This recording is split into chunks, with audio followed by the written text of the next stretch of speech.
For almost 20 years, one company broke the most basic rule in business. It lost money, billions of it, on purpose. Wall Street laughed. They literally nicknamed it Amazon.bomb. They were wrong, so wrong.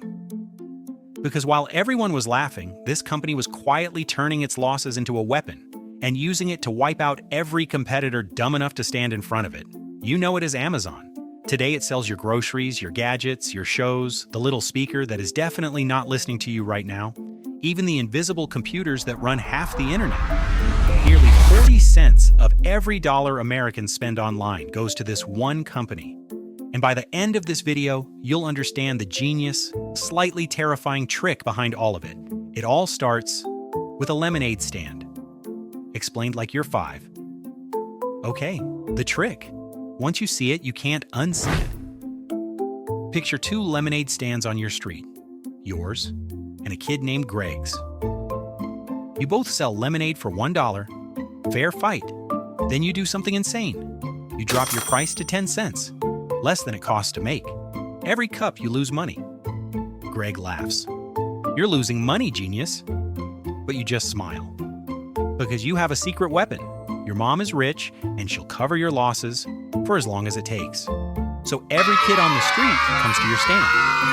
Greg sells nothing. A week later, Greg is done, out of business. And now that you're the only stand left, you quietly bump the price up to $2. And everyone pays it.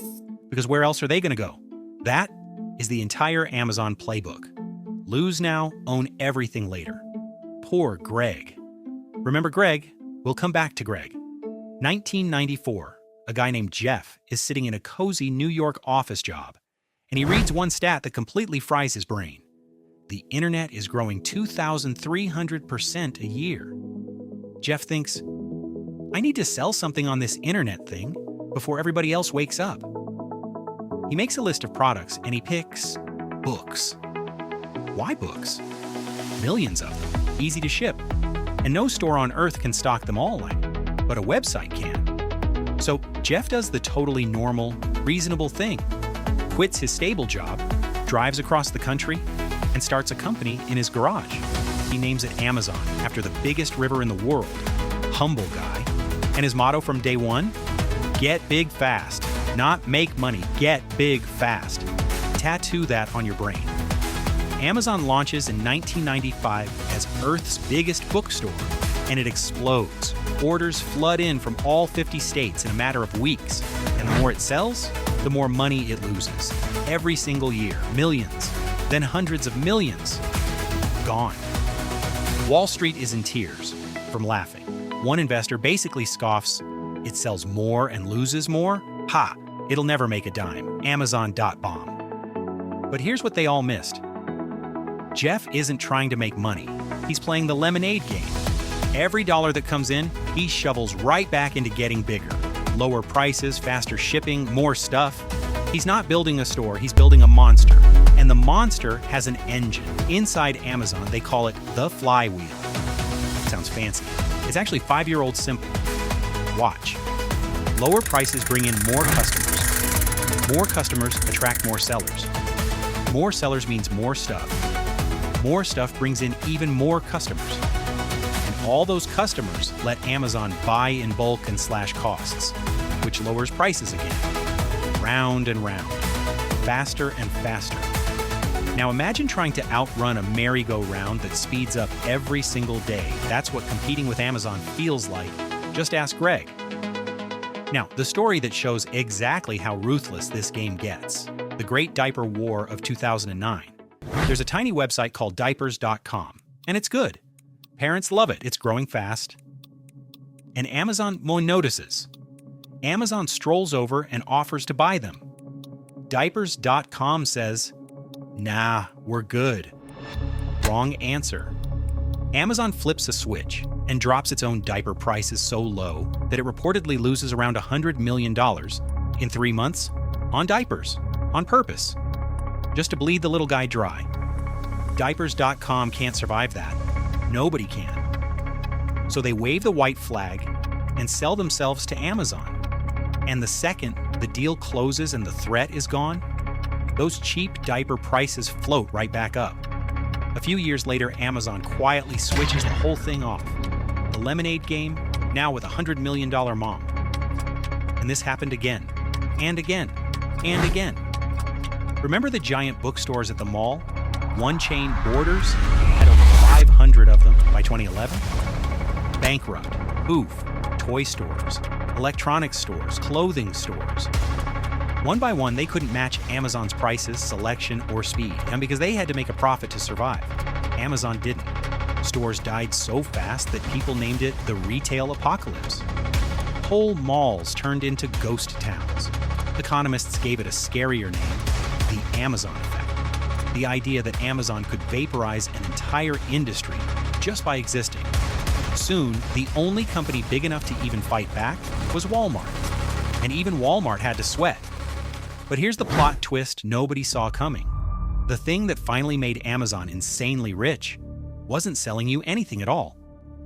See, to run a giant website, Amazon had to build warehouses stuffed with computers, servers, and one day someone had a genius idea. Hey, what if we rent these computers out to other companies?